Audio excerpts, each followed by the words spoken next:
Bienvenue sur le podcast des Montessori 7, Montessori à la maison. Je suis Anne-Laure Schneider, formatrice Montessori et maman de 5 enfants instruits en famille.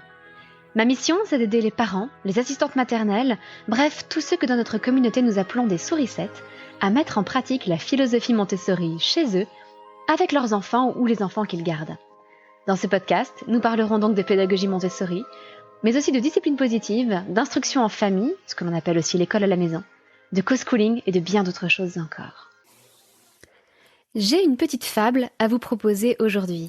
Si vous êtes déjà abonné à ma liste, vous l'avez déjà reçue et c'est sans doute grâce à ce mail que vous écoutez maintenant ce podcast. Donc si c'est le cas, soyez patiente, soyez indulgente. Je sais que ce n'est pas de La Fontaine, je sais que c'est une fable bien modeste, mais peut-être qu'elle déclarera un petit peu les différentes façons dont on peut se former à la pédagogie Montessori aujourd'hui. Avant cela, cependant, je tenais à apporter une précision. Car l'une des souricettes, qui reçoit donc mes mails régulièrement, m'a envoyé une réponse pour me dire où elle en était, me remercier de tous les mails de conseils que j'avais pu envoyer pendant la durée du confinement. Et elle mentionnait au passage que ses filles retournaient à l'école 2 jours par semaine. Et j'ai eu l'impression qu'elle se sentait obligée de s'excuser en disant « Je sais que vous prenez l'école à la maison, mais ça leur convient bien. » Et je me suis dit qu'il y avait une précision que je devais absolument faire. En réalité, je ne prône pas du tout l'école à la maison ou l'instruction en famille. Je suis même convaincue que c'est une solution qui n'est pas faite pour tout le monde. De toute façon, tout le monde ne peut pas se permettre de faire l'école à la maison. Beaucoup de familles sont dépendantes des 2 salaires du couple. Certaines familles sont composées d'une maman solo et des enfants, d'un papa solo et des enfants. Bref, l'instruction en famille, ça n'est pas la panacée. Il y a beaucoup de choses difficiles dedans, cela implique des contraintes, et non, ça n'est pas fait pour toutes les familles. Pour autant, ce que je prône, ce que je suis prête à défendre bec et ongles, ce pourquoi je me battrai, c'est pour le droit de pratiquer l'instruction en famille, et pour le droit de le pratiquer dans de bonnes conditions.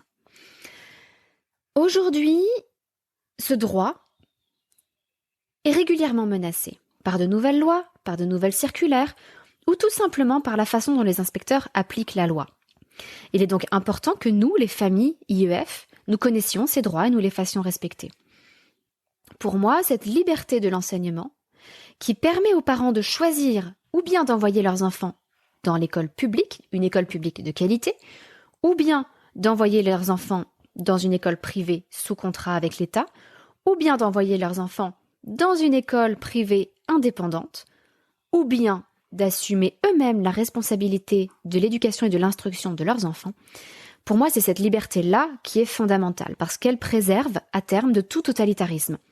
Tous les États totalitaires ont commencé par imposer un mode d'instruction unique et par faire une espèce de lavage de cerveau sur toute une génération d'enfants.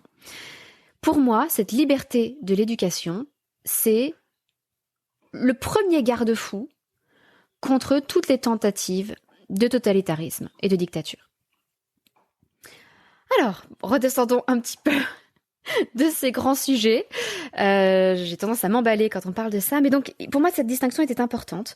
Je ne prône pas l'IEF. En revanche, je suis prête à la défendre contre ceux qui voudraient en supprimer la possibilité. Alors, je voulais aussi faire un petit peu le point avec vous. Ces dernières semaines ont été un peu particulières pour nous parce que notre petit dernier, qui est encore bébé, a eu un peu de fièvre et de toux. Et donc, nous nous sommes retrouvés en quelque sorte en quatorzaine auto-imposée, puisqu'on ne fait pas de tests sur les tout petits, en tout cas pas à côté de chez nous. Et donc, le docteur nous a simplement conseillé d'être attentifs à de futurs symptômes chez les autres membres de la famille. Et en fait, absolument personne n'a été malade derrière. Mais donc, le confinement s'est un petit peu poursuivi pour nous, même si, a priori, il y a de très fortes chances que ça ait été une petite angine pour notre bébé. Heureusement, tout cela est terminé aujourd'hui et nous avons hâte de pouvoir revoir nos amis. Nous voulions pouvoir inviter des amis des enfants à la maison, nous attendions cela avec impatience et malheureusement tout a été reporté d'encore 15 jours. Bon. J'espère que vous n'allez pas être perturbés, que vous n'allez pas entendre des bruits de balles de tennis. Il fait chaud chez nous, j'ai donc ouvert les fenêtres et nous habitons juste à côté d'un court de tennis. Donc si vous entendez des bruits de balles de tennis, c'est parce que nous avons quelques personnes plus sportives que moi dans notre ville. Revenons-en... Oh, pardon, avant d'en revenir à notre fable, je tenais absolument à remercier Mathilde92. Mathilde92 a laissé ce très gentil avis sur Apple Podcast en disant « À écouter sans tarder, podcast très intéressant, bien construit et très riche. Il existe peu de podcasts partageant le quotidien d'une famille montessorienne en IEF en français. Encore plus dans une famille nombreuse de 5 enfants avec des multiniveaux à organiser et des bébés à gérer en parallèle. Je recommande vivement. » Merci beaucoup Mathilde. Effectivement, rien qu'en lisant ce message, on sent le chaos que cela implique chez nous d'appliquer la pédagogie Montessori, de la mettre en pratique avec nos 5 enfants.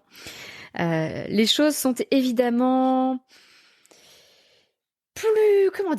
nécessitent un peu plus de flexibilité que lorsqu'on a un peu moins d'enfants. Mais j'espère que le partage de notre expérience sera utile donc à Mathilde et à tous les autres parents qui découvriront ce podcast grâce à son avis. N'oubliez pas d'ailleurs qu'il y a toujours en cours le concours pour remporter 2 petits jeux de société dès que nous aurons atteint les 100 avis sur Apple Podcast ou iTunes. Mais je vous ai promis une fable. Donc la voici. Il était une fois un rat de bibliothèque, bien sûr, un rat civilisé, bien propre sur lui. Il était donc une fois un rat, un lièvre et une sourisette, qui tous 3 partageaient le même rêve. Traverser la forêt d'un bout à l'autre. Le petit rat se plongea dans ses livres et ses cartes. Il étudia, examina, analysa, tant et si bien qu'il n'est toujours pas parti. La dernière fois qu'on le vit, il était en train de lire un livre pour apprendre à marcher dans la forêt. Le lièvre, de son côté, bouillonnait d'énergie. Il se jeta immédiatement à corps perdu dans l'aventure. En quelques bonds, il commença à parcourir une bonne distance sous les applaudissements et les encouragements de ses amis de la forêt. Enivré par leur enthousiasme, il avança vite et bien jusqu'à ne plus les entendre. Sentant alors un point de côté, il se reposa quelques minutes, fit un petit détour par un champ tout proche, grignota un peu de luzerne, revint dans la forêt, mais il avait perdu son bel élan. Il n'avait plus le cœur au grand bond du début. La petite sourisette, quant à elle, décida de ne pas partir seule. Elle réunit un petit groupe d'amis, toutes avec le même rêve de traverser la forêt. Elles allèrent consulter quelques livres à la bibliothèque, mais surtout, elles se rendirent dans le terrier d'une souris un peu plus vieille, avec un peu plus d'expérience, qui avait déjà traversé la forêt maintes et maintes fois. Elles prirent conseil. La souris les avertit que la forêt était bien plus grande qu'elle ne l'imaginait et qu'elle-même n'en connaissait pas encore tous les recoins. Elle leur proposa donc de les accompagner elle aussi. Attention, elle les prévint que le voyage ne se ferait pas en un jour et qu'il fallait économiser ses forces. Ainsi tout le petit groupe se mit en branle et avança tranquillement, régulièrement, joyeusement vers son but. Elles laissèrent derrière elles le rat de bibliothèque, toujours plongé dans ses livres.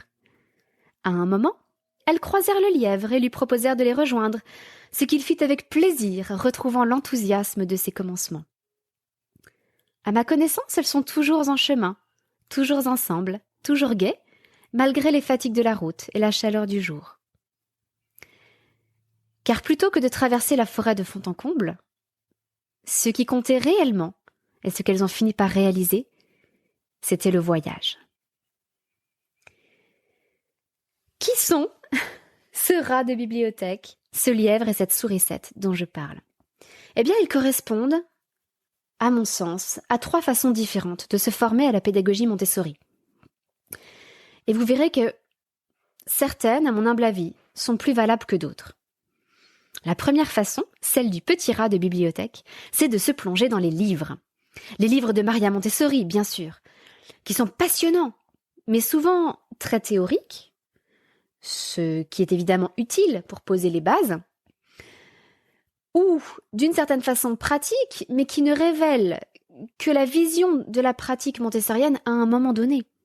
Pratique qui a évolué sur une 50aine d'années. Il faut savoir que ce que Maria Montessori pratiquait au tout début de la création de la Maison des Enfants, à San Lorenzo, à Rome, en 1907, n'a plus grand-chose à voir. Enfin, les bases sont là, mais la pratique n'a plus grand-chose à voir avec ce qu'elle mettait en place, grâce à des éducateurs et des éducatrices, dans les années 40 ou 50. Sa pratique a longuement évolué. Avec le temps, elle a introduit de nouvelles activités, elle en a supprimé d'autres. Elle a affiné sa vision de l'enfant, sa vision de l'environnement préparé et ce que l'on allait proposer aux enfants pour chaque tranche d'âge.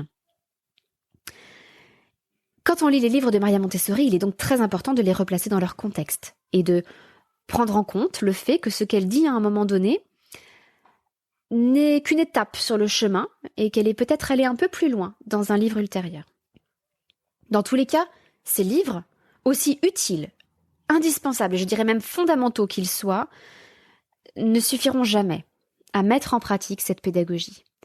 Maria Montessori elle-même a voyagé à travers le monde. Elle ne s'est pas contentée d'écrire des livres dans de multiples langues. Elle a voyagé. Elle a assuré des formations dans toutes sortes de pays, aux États-Unis, en Inde. Pourquoi ? Eh bien parce qu'il fallait voir l'attitude d'un éducateur. Il fallait le voir pour le croire et surtout pour absorber la façon dont un éducateur Montessori se comporte avec les enfants. Il existe de très bons livres qui s'appellent « Les pas à pas », qui reprennent la plupart des présentations montessoriennes, essentiellement chez les 3-6 ans et de plus en plus chez les 6-12 ans.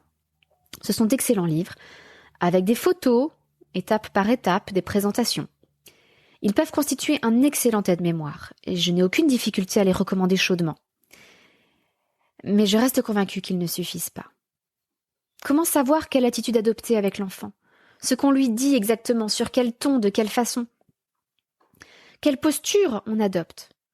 Les enseignants font systématiquement des stages dans des classes et des écoles, mais à la maison, on n'a pas l'habitude d'aller faire des stages. J'aimerais bien vous accueillir toutes à la maison, mais ça ne serait pas possible. En tout cas, dans mon expérience personnelle, sachez que je n'aurais jamais mis en pratique ce que je lisais de la même façon que je l'ai fait si je n'avais pas pu assister aux présentations qui étaient faites à l'école de mon fils. Je vous l'ai déjà dit dans un vieux podcast, le podcast numéro 2, je crois, qui suis-je ? Notre fils aîné a passé 1 année en école Montessori. Et j'en suis très reconnaissante aux éducatrices, il y avait de temps en temps des réunions où les éducatrices nous faisaient des présentations, simplement pour nous montrer ce que vivaient nos enfants au quotidien. Et donc on était réunis par petits groupes de parents dans l'ambiance des enfants, avec les enfants d'ailleurs, et nous pouvions voir les activités, l'organisation de l'espace, et les éducatrices nous faisaient une démonstration. Et je me rappelle avoir été fascinée par le verset des grosses graines. Je l'avais déjà vu, ce verset des grosses graines. Je savais comment on l'utilisait, grosso modo. Mais j'imaginais que le geste était beaucoup plus rapide. Et je pensais que c'était un bête exercice un peu technique de verser sans renverser. Et c'est en assistant à la présentation par l'éducatrice, présentation qui était incroyablement lente, presque hypnotique, en entendant le bruit des pois chiches dans le pichet qui tombaient l'un après l'autre, que j'ai compris. J'ai compris le point d'intérêt de cette activité, ce qui pouvait y attirer l'enfant, et la raison pour laquelle il allait répéter le verset des grosses graines de multiples fois. Alors, la technique du petit rat de bibliothèque, elle est bonne. Elle est bonne. Les livres sont fondamentaux, ceux de Maria Montessori en particulier, et puis ceux de personnes fiables, compétentes. Je pense au livre de Charlotte Poussin, au livre de Marie-Hélène Place. Je pense au Pas à Pas. Tous ces livres sont précieux, utiles. J'en ai dans ma bibliothèque, je les consulte souvent. Malheureusement, si l'on se contente de ça, on risque fort d'être comme le petit rat de ma fable, qui ne quitte jamais sa bibliothèque et ne passe jamais à l'action. C'est pour ça qu'il existe d'autres stratégies, d'autres possibilités. La technique du lièvre, ce sont les stages de formation en présentiel. Notre petit lièvre a une grande motivation. Il part pour une semaine entière, une semaine de découverte passionnante. Moi-même, après 2 grosses formations étalées chacune sur 1 année, une pour le 3-6 et une pour le 6-12, j'ai suivi 6 de ces stages en présentiel, entre autres pour les 0-3 ans, et je vais en suivre encore 2 autres si tout va bien d'ici la fin de l'année. parce que je considère qu'on n'a jamais fini de se former et que je dois, en tant que formatrice, non seulement savoir mettre en pratique ce que j'apprends avec mes enfants, mais aussi approfondir davantage les choses pour pouvoir en transmettre une version enrichie. Eh bien, ces stages sont formidables. Je ne vais pas vous mentir, c'est une très belle expérience à faire. Avant tout, il faut trouver un centre fiable, évidemment. Et pour cela, je vous invite à consulter la page que je vais mettre dans les liens dans les notes de cet épisode, qui est la page des ressources Montessori que je recommande. Et vous trouverez entre autres dessus une carte de France avec les centres de formation que je recommande pour les différentes tranches d'âge. Car il y en a certains que je recommande spécifiquement pour les 0-3 ans, d'autres spécifiquement pour les 3-6 et d'autres spécifiquement pour les 6-12. Une fois que l'on a trouvé un centre fiable, et ceux qui sont présents sur la carte sur mon site ne sont que des centres dont j'ai eu d'excellents retours. Une fois que l'on a trouvé un centre fiable, il faut quand même se renseigner un peu plus. S'agit-il d'une initiation ou d'une véritable formation ? On voit parfois des stages de 5 jours pour prétendre couvrir toute la tranche d'âge 3-6 ans. Je vous le dis clairement, c'est totalement impossible. Un stage de 5 jours pour couvrir toute la tranche d'âge 3-6 ans, ce qui signifie, je vous le rappelle, la vie pratique, la vie sensorielle, l'apprentissage de l'écriture, de la lecture, la numération, le système décimal, l'addition et la soustraction, sans compter l'initiation à la géographie, à la géométrie, aux sciences naturelles, la découverte du temps, de la chronologie. Non, c'est impossible. Cela reste une initiation, une présentation de la progression. Il est impossible, en 5 jours, ne serait-ce que d'aborder les différentes présentations de chaque domaine. Ces stages en présentiel, vous aurez donc compris qu'il faut en suivre plusieurs pour couvrir la tranche d'âge 3-6 ans, sont aussi l'occasion de rencontrer d'autres personnes intéressées. C'est souvent une très forte source d'émulation pendant le stage. On se rend compte qu'on n'est pas toute seule, si jamais on avait le sentiment d'être seule auparavant dans sa ville ou dans sa campagne. On rencontre d'autres personnes motivées et sur le coup, ça renforce énormément notre motivation. Le seul souci, c'est que ces personnes souvent viennent de toute la France et qu'il est donc difficile de rester en contact avec elles par la suite. Par ailleurs, ces stages de formation sont difficiles quand on est maman. Alors j'en ai moi-même fait l'expérience, comme je vous le disais, et j'ai toujours voulu faire une place particulière à ces formations pour pouvoir bénéficier des connaissances et de l'expérience de personnes réellement spécialisées dans un domaine. J'ai donc été prête à traverser la France, et je le fais encore, pour bénéficier de tout ce qu'elles ont à m'apprendre. J'ai fait des formations enceintes, j'ai fait des formations alors que j'allaitais encore un bébé. Et oui, je peux vous dire que ce n'est pas facile quand on s'inscrit par exemple à une formation qui s'échelonne sur une année et qu'on se dit qu'à un moment donné, on va rater une ou deux séances parce qu'on sera en train d'accoucher ou qu'on va rater une ou deux séances parce que on sera en postpartum. Ou parce que on ne pourra pas encore laisser notre bébé tout seul pour la journée. Et tous les stages de formation n'acceptent pas que l'on vienne avec son bébé. C'est même assez rare.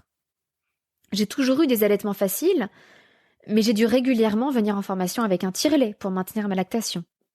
Et encore pour cet été, alors que notre dernier n'aura que 10 mois, eh bien, nous allons organiser un semi-sevrage pour que je puisse le laisser à mon mari sur des périodes de 3 jours. Avec mon lait maternel congelé autant que possible et où je vais continuer à tirer mon lait pour essayer de maintenir la lactation, dans l'espoir que notre bébé puisse poursuivre l'allaitement s'il le souhaite, à l'issue d'une semaine de formation. Donc, oui, c'est compliqué. J'ai toujours été prête à faire des efforts. Malgré tout, je vous avoue que ça a été un poids sur notre famille à certaines périodes. À l'issue de ces stages en présentiel, on se retrouve incroyablement motivé. Comme je vous l'ai dit, on a eu une révélation, souvent, sur un domaine. Et on se retrouve avec des piles de matériel à fabriquer. Peu ou pas de contact avec les autres stagiaires et généralement plus de contact avec le formateur. Il est très rare que l'on puisse continuer à poser ces questions des mois après une formation à notre formateur. Et c'est en voyant à quel point on pouvait pourtant s'entraider grâce à un groupe de stagiaires qui, après l'un des stages que j'ai suivis, a décidé de garder le contact, que j'ai eu l'idée de la communauté que j'ai créée autour des formations des Montessori 7 que je propose. Je voulais essayer de préserver cette énergie et cet enthousiasme lorsqu'on découvre un domaine montessorien sur le long terme. La technique du lièvre est bonne. Il peut aller très vite, très loin, à condition de réussir à maintenir son énergie sur le long terme. Et puis surtout de partir dans la bonne direction. C'est-à-dire de ne pas se laisser avoir par des centres présentiels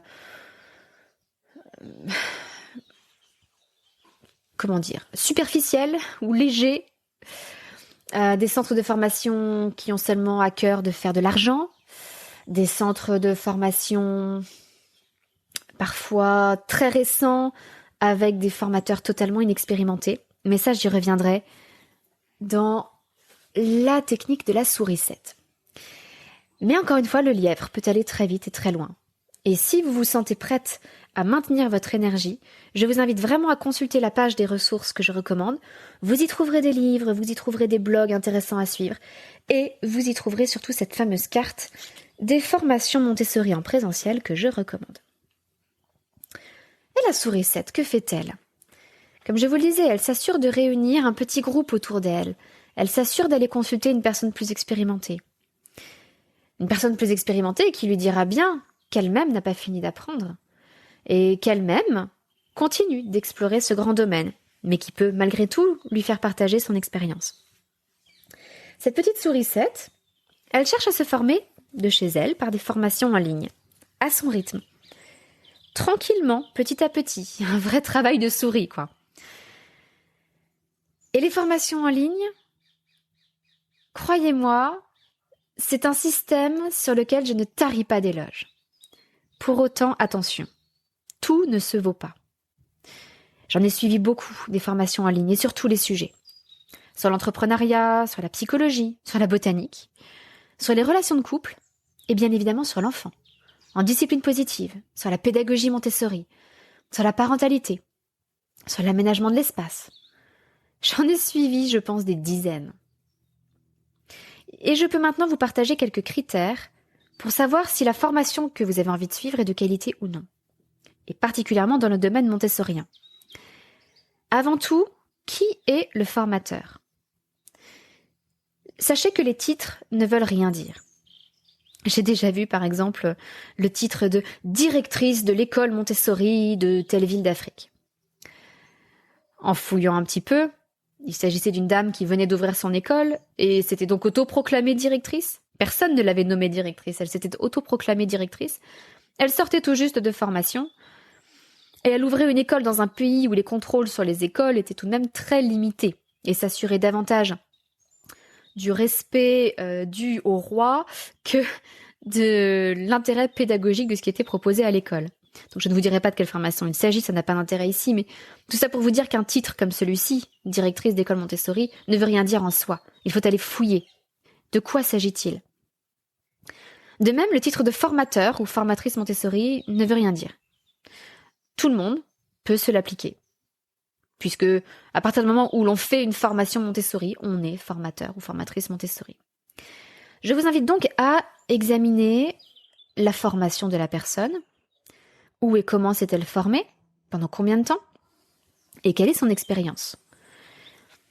C'est un phénomène que j'observe de plus en plus ces dernières années et qui me fait mal au cœur pour les parents qui se font avoir malheureusement. C'est que l'on voit des personnes tout juste sorties de formation et qui créent elles-mêmes leur propre formation dans la foulée, simplement pour recracher ce qu'elles ont appris, en espérant mettre à profit leur propre réseau pour gagner de l'argent. Le souci, c'est que lorsque leurs stagiaires ont des questions, elles sont bien incapables de répondre à ces personnes parce qu'elles n'ont pas d'expérience. Elles savent uniquement ce qui s'est passé avec leur enfant ou leurs enfants pendant 1 an. Et encore, ça c'est quand elles ont pris le temps d'attendre 1 an avant de créer leur formation. Vous voyez, de mon côté, j'ai attendu plusieurs années après m'être formée. Nous avons mis en pratique tout ce que nous avons appris et nous allons entamer notre 8e année d'instruction en famille Montessori. J'ai 5 enfants tous différents. J'ai pu voir avec chacun d'entre eux comment ce que je croyais avoir compris était remis en question. J'ai animé des ateliers Montessori. J'ai rencontré beaucoup d'autres enfants avec lesquels cette pédagogie était mise en pratique. Et comme je vous le disais, j'ai suivi des stages de formation avec des personnes très différentes. Non seulement en France, mais aussi à l'étranger. C'est tout l'intérêt des formations en ligne, c'est que j'ai pu suivre des formations avec une Australienne, une Néerlandaise, plusieurs Américaines, un certain nombre d'Américaines. Et j'en oublie forcément encore beaucoup. Et les apports qu'elles ont pu me transmettre, venus de leurs différents pays, ont été particulièrement enrichissants pour moi. N'hésitez pas à poser la question au formateur ou à la formatrice. Où avez-vous été formé ? Combien de temps ?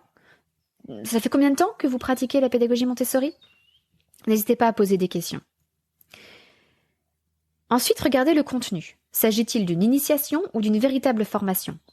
C'est exactement la même chose que pour les centres présentiels. Un stage d'une semaine ne recouvre pas une tranche d'âge entière. À titre indicatif, mes formations vie pratique et vie sensorielle combinées consistent à peu près en 24 heures de vidéo, soit l'équivalent d'un stage de formation d'une semaine. Et encore, les stages de formation d'une semaine se déroulent généralement sur un format de 30 heures à peu près, ou parfois 32 heures, parfois 35 heures, c'est plus rare, entre 30 et 35 heures. Sauf que dans ces stages de formation, il y a beaucoup de temps perdu, ça n'est jamais perdu, en questions, et assez peu de temps, une partie seulement du temps est absolument consacrée à la transmission elle-même. Et c'est une très bonne chose, d'ailleurs, dans ces stages, si vous allez faire un stage présentiel, je vous encourage à poser des questions. C'est souvent une des parties les plus enrichissantes de la formation.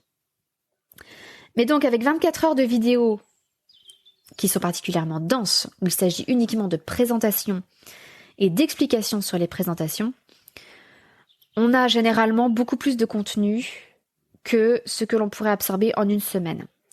D'autant qu'en une semaine, notre concentration est limitée, alors qu'une formation en ligne, comme je vous le disais là, avec 24 heures de vidéo, elle s'étend. Mes formations à moi se suivent généralement sur 3 mois. Donc en 3 mois, on a le temps de digérer beaucoup de choses et d'aller plus loin. La formation de langage à laquelle je travaille, elle contiendra au final à peu près 26 heures de vidéo, je pense. Ça n'est qu'une estimation parce qu'elle est encore en cours de construction. Les derniers modules ne sont pas encore filmés. Mais c'est purement indicatif. La quantité n'est rien, c'est la qualité qui compte. Entre une formation riche, complète et dense et une formation où la personne va blablater pendant 1 heure devant sa caméra, mais sans vous apporter quoi que ce soit d'intéressant, il vaut mieux choisir une formation plus dense, même si elle comporte moins d'heures. Au-delà de ça, quel contact avez-vous avec le formateur ? Est-ce que le feeling passe bien ? Est-ce que vous pouvez lire ses articles ? Est-ce que le formateur tient un blog ? Est-ce que vous pouvez écouter ses podcasts, comme ici ? Bref, est-ce que vous accrochez ? Est-ce que la personnalité du formateur ou de la formatrice vous convient ? J'ai certaines de mes stagiaires qui ont été déçues par d'autres formations, alors que le contenu était très bien, uniquement parce que la formatrice avait un ton de voix monocorde, qu'elle s'exprimait de façon un peu lente, et qu'elle s'ennuyait pendant les vidéos.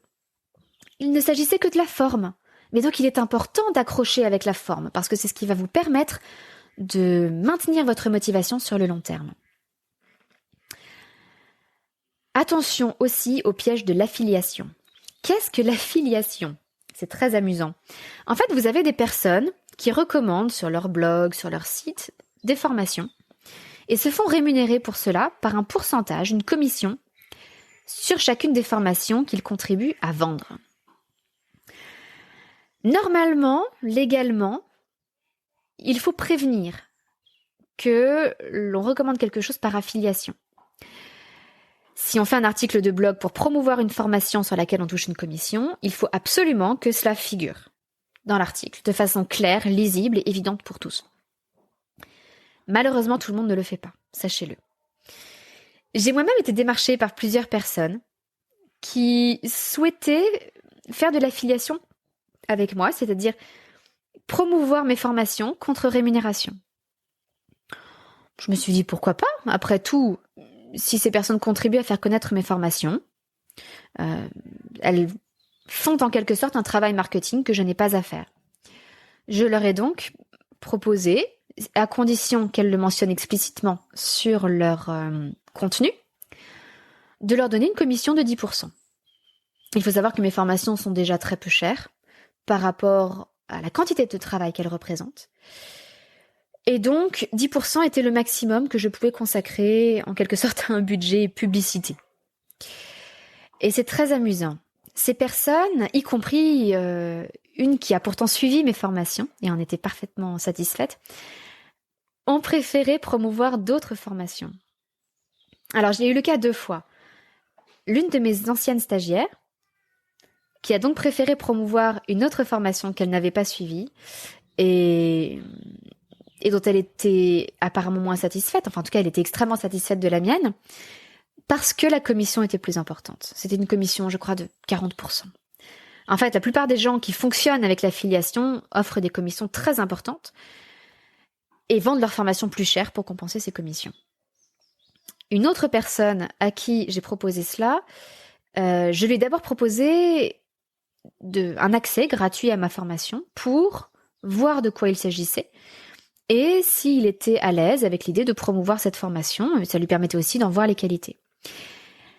La personne ne s'est jamais connectée, n'est jamais allée voir le contenu de la formation et m'a répondu clairement par mail que le pourcentage que je lui offrais n'était pas forcément ce qu'il espérait et qu'il allait voir avant de me répondre.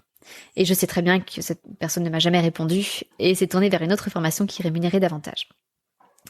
Donc, dites-vous bien que les personnes qui font de l'affiliation et qui recommandent des formations, parfois sans dire qu'elles fonctionnent à l'affiliation, touchent de grosses commissions pour le faire. Et c'est compréhensible, c'est humain. Elles se tournent vers les formations qui les rémunèrent le plus, plutôt que vers les meilleures formations. Donc faites attention avec ce piège de l'affiliation et n'hésitez pas à poser la question aux personnes qui vous recommandent une formation. Est-ce que vous touchez une commission? Est-ce que vous êtes affilié? Dernier élément pour choisir une formation en ligne. Quel est le suivi derrière? Peut-on poser ces questions ou échanger entre stagiaires? C'est exactement ce que je vous disais pour les stages en présentiel. Le seul inconvénient que je vois aux stages en présentiel, quand on peut avoir la disponibilité pour y aller, quand on n'est pas tout juste accouché ou quand on n'est pas en fin de grossesse, le seul inconvénient que je vois au stage en présentiel, c'est cette perte d'énergie après le stage parce qu'on n'a plus de contact avec le formateur ou les stagiaires. Mais c'est parfois le cas aussi avec les formations en ligne. Chez moi, c'était une priorité. J'ai donc créé ce que j'appelais l'accompagnement à la parentalité et à l'IEF Montessori pour toutes les personnes qui souhaitaient mettre en pratique ce qu'elles apprenaient dans les formations. C'est un système sur abonnement, sans engagement, où les personnes s'inscrivent et peuvent échanger, avoir des séances de questions-réponses, toutes sortes de choses pour les soutenir. Elles ont des salons de discussion entre stagiaires, toutes sortes de ressources supplémentaires dans l'esprit Montessori. Et tous les mois, nous traitons un nouveau thème pour approfondir leur pratique. Ce mois-ci, par exemple, c'est le sommeil. Le mois dernier, c'était jouer avec les mots et la grammaire. Soyez donc très attentive au suivi qu'il peut y avoir dans votre formation en ligne. Pour me renseigner un petit peu sur ce qui se faisait, j'ai moi-même suivi plusieurs formations en ligne. La plupart où il n'y avait rien du tout, aucun contact entre stagiaires, aucun contact spécifique avec le formateur ou la formatrice, si ce n'est par mail, avec parfois des délais de réponse assez longs. Et une formation où il y avait une espèce de messagerie entre stagiaires, mais en fait, c'était comme si vous aviez le moyen de contacter n'importe quel stagiaire, mais il fallait isoler une stagiaire et lui envoyer un message pour dire « Coucou, je ne te connais pas, tu ne me connais pas, est-ce qu'on peut échanger ?» Donc bref, quelque chose que je n'ai jamais utilisé, quelque chose qui me semblait très maladroit. Donc voilà, regardez un petit peu ce qui existe pour que vous puissiez faire vos formations dans les meilleures conditions possibles. Le travail de cette sourisette qui veut traverser la forêt, vous aurez compris que cette forêt de l'éducation Montessori, on n'a jamais fini de la traverser et de l'explorer. Le travail de cette sourisette par des formations en ligne est plus doux, plus régulier et sans doute plus lent que celui du lièvre qui part suivre des formations en présentiel. Il évite cependant de se contenter de consommer une formation, de consommer un stage présentiel. Il permet de prendre le temps de passer à l'action. Et ça, c'est fondamental. Ce que je vous invite vraiment à considérer, c'est la communauté et la formation à parts égales. Choisissez une formation de qualité, mais trouvez aussi le moyen d'être entouré et de ne pas rester seul. J'espère que cette petite fable du rat de bibliothèque plongé dans ses livres Montessori, du lièvre qui traverse la France pour aller suivre des stages de formation, et de la petite sourisette qui, avec sa petite communauté, essaie d'avancer doucement à son rythme, vous aura plu. Et que vous aurez un éclairage si jamais vous aviez envie de vous former davantage à la pédagogie Montessori. J'en profite pour vous signaler que j'avais laissé les inscriptions à mes formations ouvertes pendant la durée du confinement. Nous sommes en phase de déconfinement élargi, quasiment total. Donc il est temps pour moi de refermer ces inscriptions. En plus, il va y avoir les vacances d'été, j'aime bien pouvoir partir un petit peu en famille, et j'ai donc besoin que les personnes qui s'inscrivent soient bien intégrées au groupe. Et j'ai donc besoin d'avoir des moments de pause où aucune nouvelle stagiaire n'intègre les formations. Je vais donc clore les inscriptions à la vie pratique et à la vie sensorielle le 19 juin. Ça vous laisse un peu de temps si vous voulez y réfléchir. Mais sachez qu'à partir du 19 juin, vous ne pourrez plus vous inscrire aux formations vie pratique et vie sensorielle. Je les rouvrirai peut-être une fois au moment de Noël. Nous verrons. Pour l'instant, je ne peux pas vous dire quand elles rouvriront en 2020, ni si elles rouvriront en 2020. En tout cas, c'est le moment idéal de toute façon pour vous lancer dans une formation. Parce que si vous suivez la formation de façon régulière pendant l'été, eh bien vous serez fin prête pour la rentrée de septembre. Si jamais vous prenez un peu de retard parce que vous partez en vacances, parce que vous voulez une pause, de toute façon mes formations sont en accès libre à vie. Une fois que vous êtes inscrite et que les modules sont débloqués les uns après les autres, vous avez accès à la formation pour toujours. Donc vous pouvez y aller à votre rythme. Je vais clore par ailleurs les inscriptions à ma formation langage et à ma formation calcul que je vais bientôt lancer, a priori le 10 juillet. Enfin, je voulais vous parler de l'accompagnement. Je l'ai un petit peu évoqué dans ce podcast quand je vous parlais de la communauté qu'il est important d'avoir autour d'une formation en ligne. L'accompagnement, c'est cette communauté chez les Montessori 7. Ça vous permet un suivi unique. Vous pouvez poser toutes vos questions lors des séances de questions-réponses. Vous disposez de toutes sortes de ressources supplémentaires, de salons de discussion, etc., tant que vous restez abonné, sans engagement. 2 choses sur l'accompagnement. Tous les membres de l'accompagnement bénéficient de 50% de remise sur les formations, comme la formation à la vie pratique et à la vie sensorielle. Ce qui est énorme, surtout quand on compare ça au prix d'1 mois d'abonnement à l'accompagnement. Donc, vous allez peut-être vous demander pourquoi je fais ça. En fait, ça vous revient moins cher de vous inscrire pour plusieurs mois à l'accompagnement et à une formation que de vous inscrire uniquement à la formation au tarif complet. Je fais cela pour vous encourager, pour vous donner les moyens financiers de bénéficier d'une communauté autour de vous. C'est un cadeau que je vous fais, pour que vous puissiez bénéficier pour le même prix, pendant quelques mois au moins, de cet accompagnement. Je vous incite donc fortement à vous inscrire à l'accompagnement et ensuite, en utilisant la remise de 50%, à la formation de votre choix si vous souhaitez vous former. Le deuxième point, c'est que si vous vous inscrivez aujourd'hui mardi ou demain mercredi, vous pourrez assister dès mercredi soir 21h à votre première séance de questions-réponses. Vous pourrez faire connaissance avec les autres sourissettes et je pense que c'est vraiment l'idéal pour vous lancer. J'ai déjà formé des centaines de stagiaires et nous avons actuellement un peu plus de 50 familles réunies dans l'accompagnement. C'est donc un groupe à la fois intime, diversifié et extrêmement solide, avec beaucoup d'entraide. Donc n'hésitez pas, et si vous avez envie de vous former, je vous invite vraiment à le faire, à vous inscrire aujourd'hui ou demain pour ne pas rater cette fameuse séance de questions-réponses à 21h demain soir. Eh bien, je vous laisse, c'est tout pour aujourd'hui.